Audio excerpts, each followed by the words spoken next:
Sir வணக்கம்.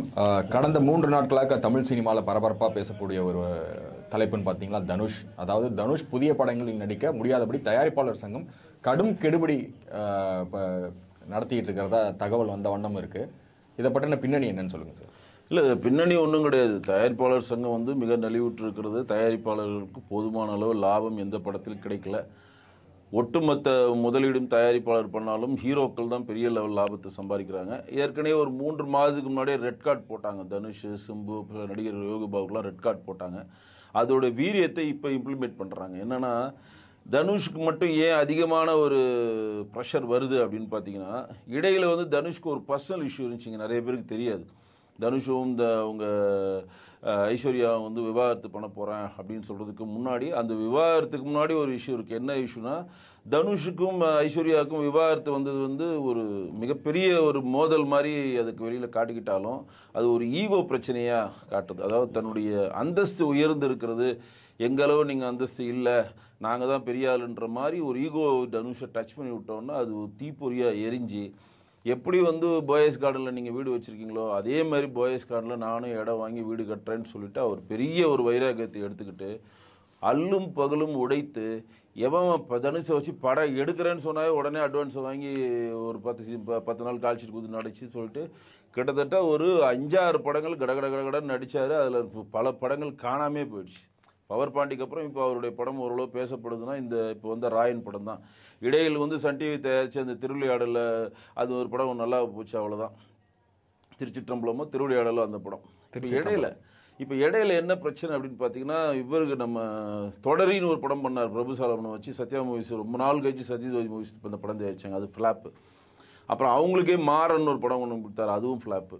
இப்போ இடையில 2-3 ஹிந்தி படம், அந்த படம் யார் கேட்டாலும் கால்ஷீட் தொடர்ந்து கொடுத்துக்கிட்டே இருந்து அல்லும் பகலும் நடித்தார், இல்லைன்னு சொல்லக்கூடாது. ஏன் அப்படி பண்ணாருன்னா, அந்த குறிப்பிட்ட காலத்துக்குள்ளே அந்த போயஸ் கார்டனில் வீட்டை வாங்கணும், அதை கட்டணும், அதுக்கு வந்து யாருடைய உதவி இல்லாமல் நம்ம பண்ணணுன்றதுக்காக கடகடன்னு வாங்கினார். அதேமாரி அந்த காலகட்டத்துக்குள்ளே அந்த வீட்டையும் கட்டி கிரகபிரசவம் பண்ணி, அது அவருடைய மனைவியான ஐஸ்வர்யாவையும் கூப்பிடாம, மாமனாரான ரஜினிகாந்தையும் கூப்பிடாம, தன்னுடைய குடும்பர்கள், அதாவது தன்னுடைய தந்தையார் கஸ்தூரி அவர்களும் தாயார் விஜயலட்சுமியும் அவங்களுடைய தங்கைகளாக இருக்கக்கூடிய விமல் கீதாவும் டாக்டர் விமல் கீதாவும் கூட இருக்க இன்னொரு தங்கை ப்ளஸ் செல்வராவனை மட்டும் வச்சு அந்த ஃபங்க்ஷன் பண்ணாங்க. ஆனால் பூமி பூஜைக்கு ரஜினி வந்து, ஆமாம், பூமி பூஜைக்கு ரஜினி வந்து ஒரு கல் எடுத்து கொடுத்தாரு. அந்த டைம் வந்து இது ஸ்டார்ட் ஆகலை.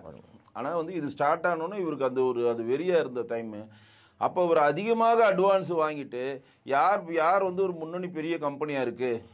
இப்போ இடையில 3 வருஷம் பார்த்தீங்கன்னா சன் டிவிக்கே 2வது படம் பண்ணுறாரு. முன்னாடி பார்த்தீங்கன்னா அப்படி கிடையாது. இடையில ஒரு வாத்தி ஒன்று பண்ணார், அப்புறம் ஒரு படம் பண்ணார். இப்போ சன் டிவிக்கே அடுத்த கால்ஷீட் கொடுத்தாரு. ஏன்னா சன் டிவினா மொத்தமாக பணம் தருவான், ஹாட் கேஷ் ஆகிடும், பெண்டிங் இருக்க மாட்டாங்க. படத்தை குறிப்பிட்ட தேதி ரிலீஸ் பண்ணுவாங்க, ஒரு பிரம்மாண்ட பேனர் தருவாங்க, நம்ம கேட்ட ஃபெசிலிட்டி தருவாங்க. அப்படி படத்தை கொண்டு போய் சேர்க்குற ப்ரொமோஷன் நமக்கு பிரச்சனை இல்லை, ஓடிடி பிரச்சனை இல்லை, சன் டைரக்டரோ ஏதோ ஒன்றில் ஓடிடி பிரச்சனை எல்லாம் பண்ணுவாங்க. இப்படி பல விஷயங்கள் இதில் இருக்கிறதுனால அவர் உடனடியாக சன் டிவி கால்ஷீட் கொடுக்குறப்ப இப்போ தனுஷை நம்பி சில தயாரிப்பாளர்கள் வந்து அட்வான்ஸ் கொடுத்தவங்களாம் இன்றைக்கு இதோ தரேன், அப்போ தரேன், அப்போ தரேன், இப்போ கால்ஷீட் தந்துடுறேன் அப்படின்னு சொல்லி தள்ளுறதுனால தான் நவம்பர் 1ஆம் தேதியிலேருந்து நாங்கள் படப்பிடிப்பே நடத்த மாட்டோம், தனுஷ்க்கு நாங்கள் எந்த ஆதரவும் கொடுக்க மாட்டோம். இப்போ தனுஷ் பண்ண மாதிரி மற்ற நடிகர்களும் நீங்கள் பண்ணிட்டு இருக்காங்க. அதனால் வந்து இருக்கிற படத்தெல்லாம் முதல்ல முடிங்க. அவங்க என்ன சொல்கிறாங்கன்னா, பெரிய பெரிய படம் இருக்கா, சின்ன படம் இருக்கா, எல்லாம் நவம்பர் 1க்குள்ளே முடிச்சிருங்க, அதுக்கப்புறம் நாங்கள் படமே தயாரிக்கல. அதாவது ஆணியே பிடுங்க வேணாம் அப்படின்னு நிலைமைக்கு தமிழ் திரைப்பட தயாரிப்பாளர் சங்கம் வந்திருக்காங்க. ஏன் அப்படின்றது அதில் நம்ம ஒரு வேல்யூவான விஷயம் எடுத்துக்கோம். இப்போ அவங்களுக்கு ஆதரவாக தென்னிந்திய திரைப்பட தொழிலாளர் சம்மேளனம் சொல்லுகிற பெப்சியினுடைய தலைவர் திரு செல்வமணி ஆதரவு கொடுத்துருக்காரு. இப்போ நடிகர் சங்கம் மட்டும் தனிச்சு விடப்பட்டுக்கிறது. இப்போ இதில் ஒரு இடியாப்ப சிக்கல் என்ன அப்படின்னு பார்த்தீங்கன்னா, நடிகர் சங்கத்தில் இருப்பவங்க பாதி பேர் பெப்சிலையும் பொறுப்பில் இருப்பாங்க, நடிகர் சங்கத்தில் இருக்கவங்க பாதி பேர் தமிழ்நாடு ஃப்ரீ ப்ரொடியூசர் கவுன்சிலையும் பொறுப்பில் இருப்பாங்க. இப்போ வந்து என்ன, இப்போ விஷால் வந்து நடிகர் சங்கத்துக்கும் தலைவராக இருக்காது, தமிழ்நாடு திரைப்பட தயாரிப்பாளர் சங்கத்துக்கும் தலைவராக இருந்தார். இப்போ விஷால் வந்து தயாரிப்பாளர் சங்கத்தில் வந்து தலைவராக இருக்கிறப்ப கிட்டத்தட்ட ஒரு 15 கோடியை காணாமல் பண்ணிட்டாருன்னு சொல்லிட்டு அவர் மேலே விசாரணை வைக்கணும்னு சொல்லி அங்கே தீர்மானம் போட்டிருக்காங்க. அப்போ பாருங்க, இவர் நடிகத்துக்கும் தலைவராக இருக்காரு, தயாரிப்பாளர் தலைவராக இருக்காரு. அப்போ நடிகருக்கு ஒரு பிரச்சனை, அவர் நடிகர் சார்பாக பேசுவாரா, தயாரிப்பாளர் சார்பாக பேசுவாரா? இந்த இடியாப்ப சிக்கல் இருக்குல்ல. அப்போ இவங்க என்ன தீர்மானம் எடுக்கணும்? தயாரிப்பாளர் சங்கத்தில் இருக்கவங்க நடிக்கவே கூடாது, தயாரிப்பாளர் சங்கம் ஒன்லி பணம் போடுற முதலாளி மட்டும்தான் இதில் இருக்கணும்னு சொன்னாதான் இதற்கான நிரந்தர தீர்வு வரும். ஆனால் இப்போ தயாரிப்பாளர் சங்கத்தில் இருக்கக்கூடிய தலைவராக இருக்கக்கூடிய ராமசாமி என்கிற முரளி ராமநாராயணுடைய மகன், அவர் திமுகவுடைய மிகப்பெரிய அனுதாபி. நம்ம ராமநாராயணன் பண்ண சம்பாரிச்ச ஒட்டுமொத்த சொத்தையும் அழிச்சிட்டு இன்னைக்கு வந்து நிராகதியில் இருக்கக்கூடிய ஒரு நிராயுத பாணி. மெர்சல் படம் விஜயை வச்சு எடுத்து இன்னைக்கு காணாமல் ஆயிட்டாரு. சங்கமித்ரா ஒரு படம் நான் உலகத்திலே பாகுபலி மாதிரி எடுக்க போகிறேன்னு சுந்தர்சியை வச்சு ஆஃபீஸ் போட்டு ஊரில் உள்ள எல்லா ஆர்டிஸ்ட்க்கும் அட்வான்ஸை கொடுத்து ஒட்டு மொத்தமாக அவரோட சொத்தை அழிச்சிட்டு இன்றைக்கி வந்து நிராதபாணியாக சங்கம் மட்டும் தான் அவருக்கு ஒரே ஒரு ஆள். ஏன்னா அந்த பின்புலத்தையும் நம்ம சொல்லணும். இப்போ விஜய் அவர்களுக்கு வந்து ஏஜிஎஸ்க்கு சான்ஸ் கொடுக்குறாரு, மும்பை சேர்ந்தவங்களுக்கு சான்ஸ் கொடுக்குறாரு, மற்றவர்களுக்கெல்லாம் விஜய் சான்ஸ் கொடுக்குறப்ப தமிழ் ப்ரொடியூசர் கவுன்சிலுடைய தலைவராக இருக்கக்கூட முரளி அவர்களுக்கு சான்ஸ் தரணும். ஏன்னா மெர்சல் மூலம் தான் வெளியில் ஓடின மாதிரி ஒரு கட்டமைப்பை அட்லி ஏற்படுத்தினாலும் மிகப்பெரிய ஒரு நட்டத்தை அவர் சம்பாதிச்சாருன்றது நிதர்சனமாக சினிமா தெரிந்தவர்களுக்கான உண்மை. அதில் எந்த ஒரு மாற்று கிடையாது. அப்போ விஷால் போன்ற ஆட்கள் 15 கோடியே காணாமல் பண்ணிட்டாங்க. அவரை கேட்டால் நாங்கள் எல்லாம் தீர்மானம் போட்டோம், எல்லாருக்கும் ஓய்வூதியம் கொடுத்தோம், இளையராஜா ஃபங்க்ஷன் நடத்தணும்னு அவருக்கு அதை சொல்கிறார். இப்போ விஷால் வந்து நடிகர் சங்கத்தில் செயலாளராக இருக்கார். அந்த சைடு வந்து தயாரிப்பாளர் சங்கத்தில் இல்லை. அப்போ இப்போ நடிகர் சங்கம் ஒரு தனி ஐலாண்ட் மாதிரி ஒரு தீவு மாதிரி ஆக்கிட்டாங்க. இப்போ மற்றவர்கள்லாம் ஒன்று சேர்றாங்க. பெப்சி ஒன்று சேருது, தயாரிப்பாளர் பெப்சி கண்டிப்பாக தயாரிப்பாளர் சங்கத்துக்கு தான் சப்போர்ட் பண்ணும். ஏன்னா அவங்க தானே முதலாளி. நடிக்கிறவனும் ஒரு தொழிலாளி தாங்க, நடிக்கிறவனும் முதலாளி இல்லை, நடிக்கிறவனும் ஒரு தொழிலாளி தான். நான் நிறைய மேடைகளை நான் இந்த விஷயத்தை பதிவு பண்ணியிருக்கேன். ஒரு படத்தை எடுப்பதற்கு ரொம்ப ரொம்ப முக்கியமானவர்கள் நிறைய பேர் சொல்லுவாங்க, டைரக்டர் தான் captain of the ship, editor தான் ரொம்ப கஷ்டமான வேலை, ஃபோட்டோகிராஃபி தான் ரொம்ப கஷ்டமான வேலை, அப்படி இப்படின்னு பல டிபார்ட்மெண்ட் சொல்லுவாங்க. நான் சொல்கிறேன், ஒரு படம் எடுப்பதற்கு மிக மிக மிக முக்கியமானவர் யாருன்னா ப்ரொடியூசர் தான். ஏன்னா ப்ரொடியூசர்னு ஒருத்தர் வந்தால் தான் கேப்டன் ஆஃப் த ஷிப்பே வர முடியும். ப்ரொடியூசர்னு ஒருத்தர் வந்தால் தான் ஒளிப்பதிவாளர் வருவான், டான்ஸ் மாஸ்டர் வருவான், ஸ்டண்ட் மாஸ்டர் வருவான், ப்ரொடக்ஷன் வரும், எடிட்டர் வருவான், எல்லாருமே வரணும்.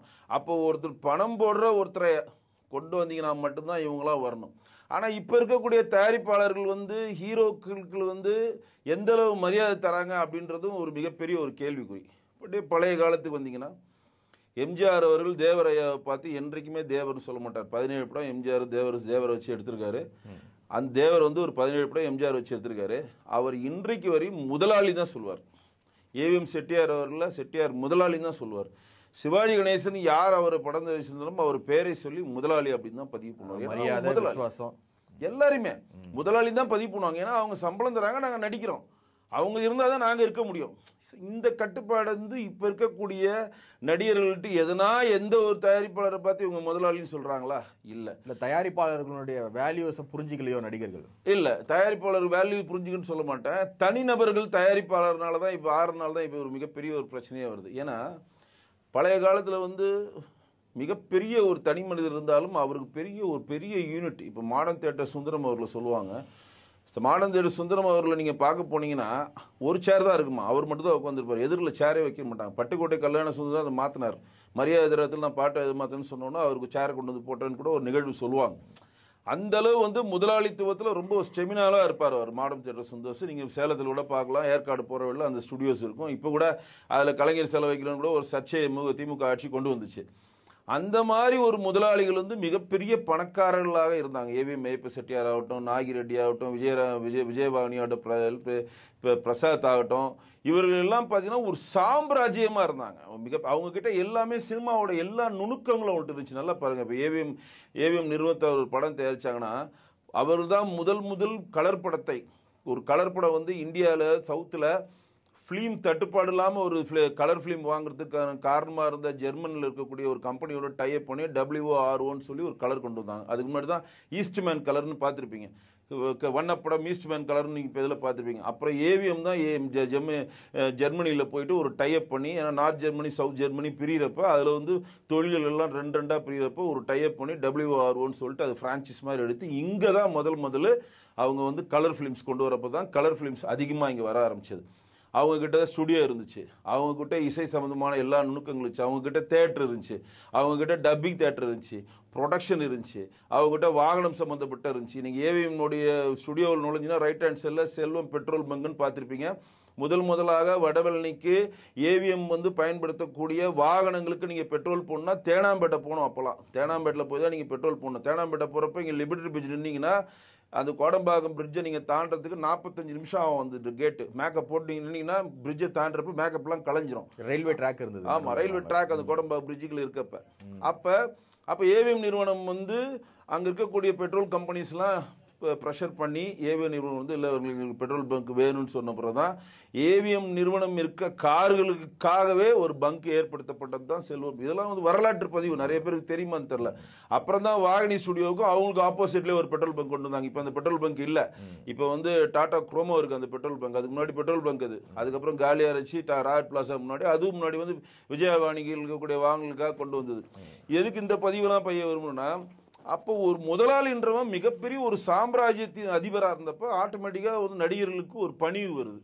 முதலாளி அவர் எம்ஜிஆர் அவர்கள் அன்பேவா நடிக்கிற கூட செட்டியார் முதலாளி தான் சொல்லுவார். ஒரு கோச்சிங் போக மாட்டார். அவருக்கால அன்பேவால எம்ஜிஆர் புகழ்ந்தெல்லாம் எந்த பாட்டு இருக்காது. கதையின் நாயனா தான் அன்பேவால ஏசி சிறுவர் சங்கத்தை நடிக்க வச்சா தவிர எம்ஜிஆருக்காக எடுக்கப்பட்ட படம் கிடையாது அன்பேவா.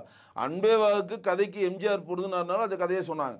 நீங்கள் அதில் ஒரு புகழ்ந்தோ அவர் நீதி சொல்கிற பாடல்களோ அவர் வந்து போதனைகள் தெரிவிக்கிற மாதிரி எந்த பாடல்களுமே அன்பேவால இருக்காது. நீங்கள் செக் பண்ணிக்கோங்க. ஏன்னா அப்போ தன்னுடைய நிறுவனம் ஸ்ட்ராங்காக கதையில் இருந்தாங்க. இப்போ தேவர் ஐயா படம் எடுக்கிற கூட தேவர் கதை இலக்கம் தான் வரும்.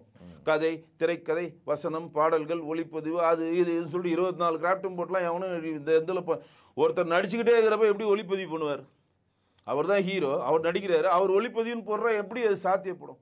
அவர் தான் நடிக்கிறப்ப அவரே போய் கேமரா ஆன் பண்ணிட்டு நடிப்பாரா? இதெல்லாம் ஒரு ஒரு அது எப்படி சொல்கிறதுனா மக்களிடம் வந்து பிரபலமாகன்றதுக்காக போட்டுக்கிற விஷயம். அப்போ இந்த மாதிரி விஜயவாகினி ஆகட்டும், நம்ம சொல்லுகிற ஏவிஎம் நிறுவனத்தில் ஆகட்டும், பிரசாத் ஆகட்டும், அருணாச்சலம் ஸ்டுடியோ அதிபர்கள் ஆகட்டும், கற்பக ஸ்டுடியோ ஆகட்டும், இவர்கள்லாம் வந்து மிகப்பெரிய ஒரு ஜாம்பவனாக தன்னுடைய ஸ்டுடியோக்குள்ளேயே எல்லா விஷயங்களையும் வச்சிருந்ததுனால நல்ல மதிப்பு இருந்துச்சு. இப்போ யாருமே இல்லை. இப்போ யார் வேணால் படம் எடுக்கலாங்க. இப்போ நீங்கள் வந்து தமிழ்நாடு திரைப்பட தயாரிப்பாளர் சங்கத்தில் இருக்கக்கூடிய இப்போ தயாரிப்பாளர்களில் பார்த்தீங்கன்னா பாதி பேர் வந்து 450 ரூபா 500 ரூபா கட்டி சந்தா கட்டி இப்போ ஓட்டு போட்டுட்டு இருக்கவங்க தான் பாதி பேர் ஓட்டர்ஸ் அதில் இருக்காங்க. மேற்கொண்டு மேலே இருக்கவங்களுக்கான அதிகபட்ச விதி என்ன வச்சுருக்காங்க, 3 வருஷத்துக்குள்ளே நீங்கள் 2 படமோ 3 படமோ எடுத்து சென்சார் ஆகிருக்கணும், உங்கள் பேரில் ஒரு படம் எடுத்து சென்சார் ஆனால் நீங்கள் நிற்கணும்னு சில விதிகள் போடுறாங்க. அப்போ விஷால் வந்து கூட அதை மாற்றினதை கூட சொல்கிறாங்க. அதிகபட்சம் இன்னைக்கு வந்து 1.5 லட்ச ரூபா கட்டினா தமிழ்நாடு திரைப்பட தயாரிப்பாளர் சங்கத்தில் நீங்கள் மெம்பர் ஆகலாம், கௌரவ மெம்பர் ஆகிக்கலாம். படம் எடுத்து சென்சார் ஆகிடுச்சுன்னா நிரந்தர மெம்பர் ஆகலாம், அவங்களுக்கு ஓட்டு உரிமை இருக்குது. இப்படி வந்து இந்த கட்டமைப்பில் இருக்கிறப்ப இவர்களை விட நடிகர்கள் பொருளாதாரத்தில் இருக்கிறாங்க. இந்த தயாரிப்பாளர்களை விட நடிகர்கள் எல்லா விதத்திலும் உயர்ந்து பெரிய இடத்துக்கு போகிறப்ப அவன் வந்து இவங்க 5 பைசாக்கு மதிக்க மாட்டேன்றான். இப்போ பிரச்சனையே அதான். இப்போ நீங்கள் ஒரு தயாரிப்பாளர் இப்போ வந்து தயாரிக்கிறாருன்னா, இப்போ சன் டிவி தயாரிக்குதுன்னு வச்சுக்கோங்க. சன் டிவி மிகப்பெரிய நிறுவனம், ஓகே குட். இப்போ சன் டிவி சொல்கிறதுக்கு எல்லாரும் கேட்பாங்க, யார் ரஜினியா ஜெயிலில் நடிச்சு கொடுத்துருவாரு, விஜயா சர்க்கார் நடிச்சு கொடுத்துருவாரு, அவன் பேர் அட்லி இப்போ நெல்சனை வச்சு ஒரு படம் பண்ணாங்க, பீஸ் நடிச்சு கொடுத்துருவாரு, தனுஷா, இவங்கெல்லாம் எந்த இதுவும் பண்ண மாட்டாங்க. ஏன்னா சன் டிவி மிகப்பெரிய நிறுவனம், ஸ்டுடியோஸ் இருக்குது, அவங்களுக்கு பள்ளிக்கரண ஸ்டுடியோஸ் இருக்குது, எல்லாமே இருக்குது. இப்போ சண்டை போடுற தயாரிப்பாளர்லாம் எடுத்து பாருங்க. இப்போ நம்ம மெர்சல் இவர் ஆகட்டும், நம்ம முரளி ஆகட்டும், ராதாகிருஷ்ணன் ஆகட்டும், எல்லாம் இண்டிபெண்டாக கொஞ்சம் கொஞ்சமாக பணம் சேர்த்து ஒரு படம் எடுத்து ஃபினான்ஸ் எடுத்து கொஞ்சம் கொஞ்சமாக வாங்கி இப்போ ஒரு படம் எடுக்கிறதுக்கு 50 கோடி வேணும்னா அந்த ப்ரொடியூசர்கிட்ட 5 பைசா இருக்காது. அந்த ப்ரொடியூசர்கிட்ட இருக்க ஒரே ஒரு பலம் ஹீரோவிட்ட நல்ல ரேப்பாக இருக்கும், அந்த ஹீரோவோட கால் ஷீட்டை வாங்கிடுவாங்க. அப்போ அந்த ஹீரோவோட கால் ஷீட் வாங்குறப்ப அந்த ஹீரோ இவங்களை எப்படி நடத்துவான்? ஏன்னா ஹீரோ தான் அவர் லைஃப் தராரு, ஹீரோ தான் அவர் ப்ரொடியூசர் ஆக்குறாரு.